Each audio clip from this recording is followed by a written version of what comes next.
Hello বন্ধুরা, তোমরা সবাই কেমন আছো? আশা করছি সকলেই খুব ভালো আছো। আমার চ্যানেলে তোমাদের সবাইকে অনেক স্বাগত। তো আজকে আমি তোমাদের জন্য নিয়ে এসেছি সোয়া কাবাবের একটা রেসিপি। এটা আমি কিভাবে বানালাম তোমরা শেষ পর্যন্ত দেখো, আশা করছি সকলেরই খুবই ভালো লাগবে। আর যারা নতুন ভিউয়ার্স আছো তারা প্লিজ আমার চ্যানেলটা সাবস্ক্রাইব করে নাও। আর যে বন্ধুরা আমার চ্যানেলটা এখনও সাবস্ক্রাইব করোনি তাদের কাছে অনুরোধ যে আমার চ্যানেলটা প্লিজ তোমরা সাবস্ক্রাইব করে আমাকে একটু সাপোর্ট করো। তো বন্ধুরা চলো এরপর আমরা রেসিপিটা শুরু করি। দেখো, আমি প্রথমেই সয়া কাবাব বানানোর জন্য নিয়েছি সয়াবিন। এই সয়াবিনগুলো এরপর আমি মিক্সিতে পেস্ট করে নেব। তো দেখো, সয়াবিনের পেস্টটা নিয়ে চলে এসেছি। এরপর এর সাথে আরও কী কী ইনগ্রেডিয়েন্টস আছে সেগুলো তোমাদেরকে দেখাই, চলো। দেখো, এখানে আমি পেঁয়াজ কুচি করে নিয়েছি। পেঁয়াজটা কিন্তু এইভাবে ছোট ছোট করেই কাটতে হবে। এখানে আছে লঙ্কার কুচি, আর আছে আদা কুচি আর রসুন কুচি। রসুনটা কুচি নয়, একটু গ্রেট করে নিয়েছি রসুন আর আদাটা। এখানে কর্নফ্লাওয়ার, ময়দা। এখানে আমি নিয়েছি সেও ভাজা। তো চলো এরপর আমি সয়াবিন পেস্টের সাথে একটা একটা ইনগ্রেডিয়েন্টস মিক্স করছি। প্রথমে দিয়ে দিলাম পেঁয়াজ কুচিটা। পেঁয়াজ কুচিটা একটু বেশি করেই দিলাম। এরপর দিলাম লঙ্কার কুচিটা। যে বন্ধুরা ঝাল পছন্দ করো না একটু কম দেবে লঙ্কা কুচি। আদা আর রসুন যেটা গ্রেট করে রেখেছিলাম দিয়ে দিলাম।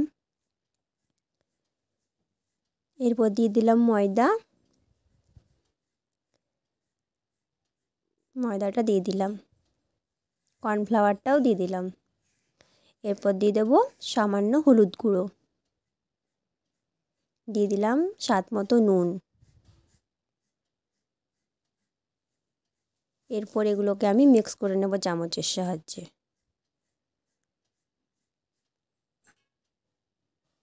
তো এটা হাত দিয়ে ভালো করে মেখে নিতে হবে। দেখো, আমি হাত দিয়ে খুব ভালোভাবে এটা মেখে নিয়েছি। এরপর এটা হাতে করে নিয়ে কাবাবের আকারে তৈরি করে নিতে হবে। এইরকম করে তৈরি করে নেব আমি সবগুলো। তো দেখো, সবগুলো আমি তৈরি করে নিয়েছি। দেখতে কত সুন্দর লাগছে। এরপর আমি কি করব সেটা তোমাদেরকে চলো এরপর দেখাই। দেখো, এখানে কর্নফ্লাওয়ারটা যেটা নিয়েছিলাম ওটার সাথে একটু জল মিক্স করে আমি এটা গুলে নেব। তো এরপর একটা একটা কাবাব নিয়ে আমি কর্নফ্লাওয়ারে ডুবিয়ে ভালো করে সেও ভাজার কোটিং করে আর তেলের মধ্যে ছেড়ে দেব।